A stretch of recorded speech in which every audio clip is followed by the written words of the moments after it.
Olá, pessoal! Então a gente chegou na nossa última semana de mini curso. E para finalizar, vamos falar um pouquinho sobre o sistema digestório. Esse sistema digestório vai ser constituído por um trato, um tubo oco que se estende da nossa boca até o ânus, mais algumas glândulas, alguns órgãos glandulares que vão liberar na luz desse trato algumas substâncias. Quais são as funções desse sistema digestório? Nós vamos ter então como duas principais funções a absorção de nutrientes, de água, de eletrólitos e a eliminação de resíduos. E essas duas funções vão se desenvolver a partir de processos, determinados processos. Que processos são esses? Então, para que isso ocorra, nós precisaremos da motilidade dentro desse trato gastrointestinal, e essa motilidade vai ser promovida pela musculatura lisa presente na parede desse trato, que vai conduzir esse alimento das partes mais proximais para as partes mais distais, além de misturar esse alimento quando necessário. Nós vamos ter secreção, seja de enzimas, de muco, de íons, de hormônios, além de digestão, que é o processamento desse alimento que chega até esse trato, seja de forma mecânica, forma química ou forma enzimática. Esses produtos da digestão podem ser absorvidos pelas células desse tubo e caírem na circulação sanguínea, ou podem ser excretados, eliminados. Então, aqui nós temos a eliminação de resíduos que são derivados da digestão e que são também, em determinadas situações, oriundos do fígado. Quem são os componentes desse sistema digestório? Então, nós já sabemos que existem órgãos glandulares e os primeiros deles que a gente vai citar aqui são as glândulas salivares, certo? Nós temos a glândula parótida, a glândula sublingual e a glândula submandibular, que vão secretar saliva, claro. Nós temos duas grandes glândulas, que são o fígado e o pâncreas exócrino. E temos também, como a gente já falou, a estrutura mais importante, que é esse tubo oco que se estende desde a boca até o ânus. Esse tubo, especificamente, vai ser segmentado de acordo com determinadas funções exercidas por partes que o constituem. Então, aqui, primeiramente, a gente vai ter a boca, a cavidade oral, constituindo esse tubo, e depois a faringe, o esôfago, o estômago, que é o principal local de armazenamento desse alimento que chega a partir da ingesta, certo? O intestino delgado, nesse caso, que é constituído pelo duodeno, pelo jejunum, pelo ilho, e que vai ser o principal local de absorção desse sistema digestório. O intestino grosso, que é formado por seco, colo ascendente, cólon transverso, cólon descendente e reto. E esse local vai ser mais propício para armazenamento e absorção de água até que esse bolo, agora fecal, seja eliminado do nosso corpo. Para que todos esses processos ocorram da melhor forma possível, nós vamos contar com a ajuda de algumas estruturas. Por exemplo, os esfíncteres. Então, os esfíncteres são espessamentos da musculatura lisa que vão permitir ou não permitir a passagem desse alimento, desse bolo que chega até nosso estômago e posteriormente o quimo, que chega até o intestino, enfim, nos momentos mais adequados. Então, aqui nós temos o esfíncter esofágico superior, o esfíncter esofágico inferior, o esfíncter que é conhecido como piloro, o esfíncter anal. Então, todos esses esfíncteres são importantíssimos para que o alimento passe de um segmento para outro no momento adequado. Além disso, nós temos também o suprimento sanguíneo, tá? Que ocorre aqui principalmente a partir da artéria celíaca, do tronco celíaco, que vai dar origem à artéria hepática comum, à artéria gástrica esquerda e à artéria esplênica. Nós vamos ter a artéria mesentérica superior e a artéria mesentérica inferior também, nutrindo aqui todos esses órgãos.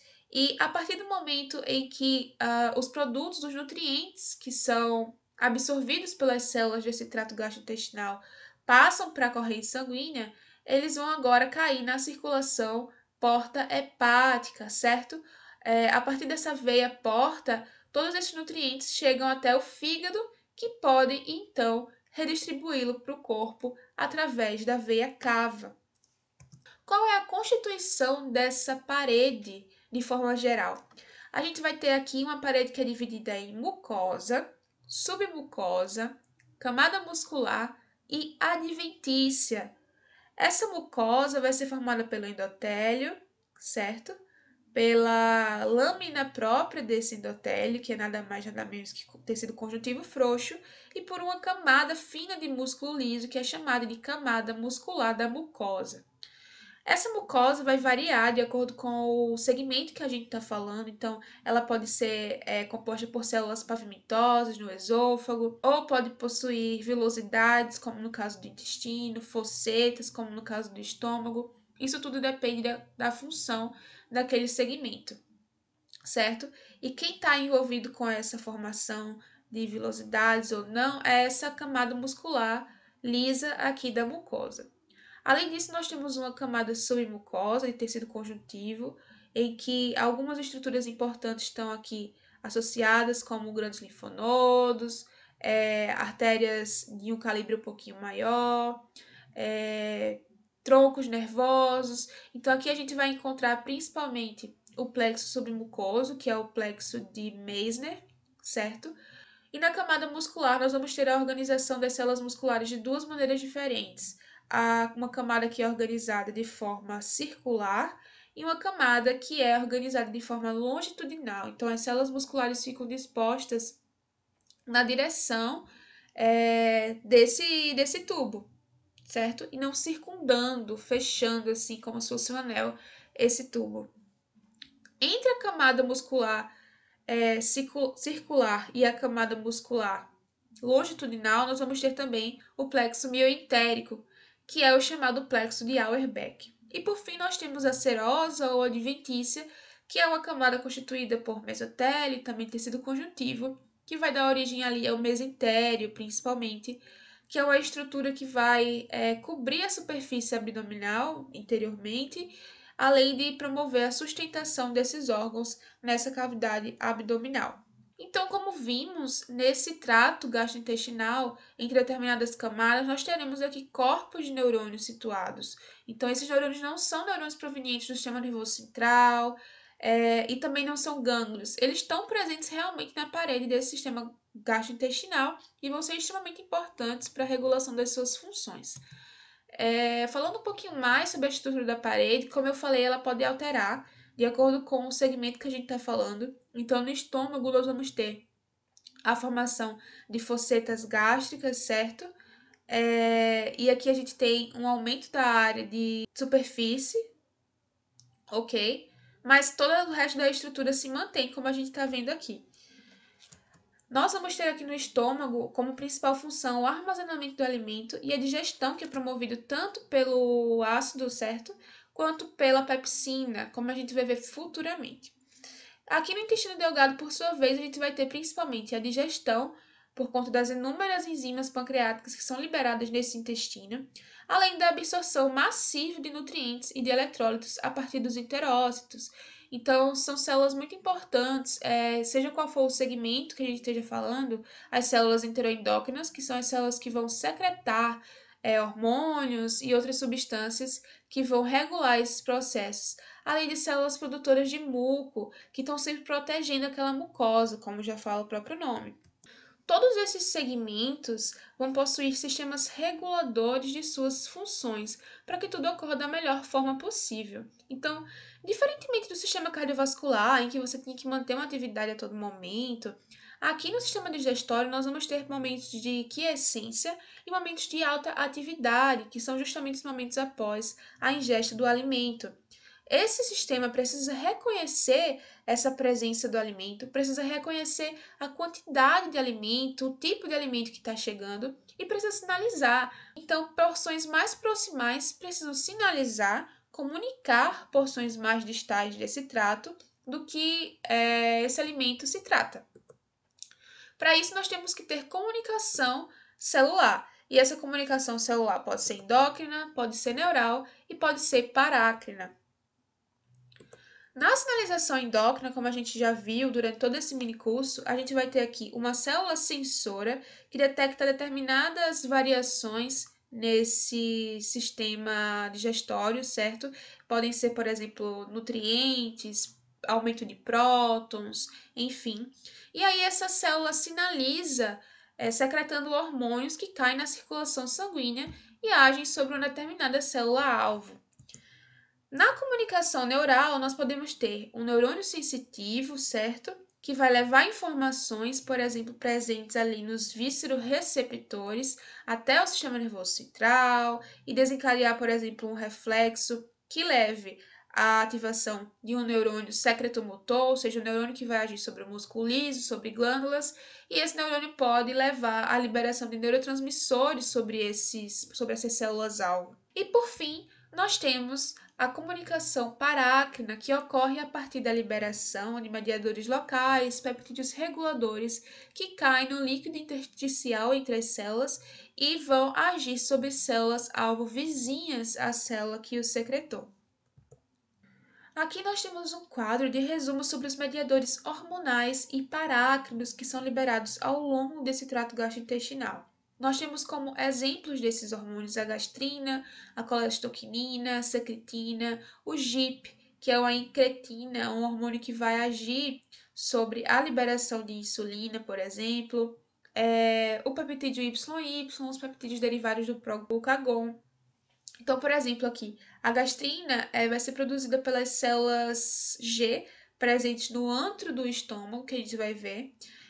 E essa liberação da gastrina vai poder agir de forma endócrina sobre células situadas no corpo, ou seja, um pouquinho mais acima, ali no estômago, levando à produção de mais ácido clorídrico, além de poder promover a ativação de algumas células secretoras de histamina que também levam a essa estimulação da liberação do H+ lá no estômago.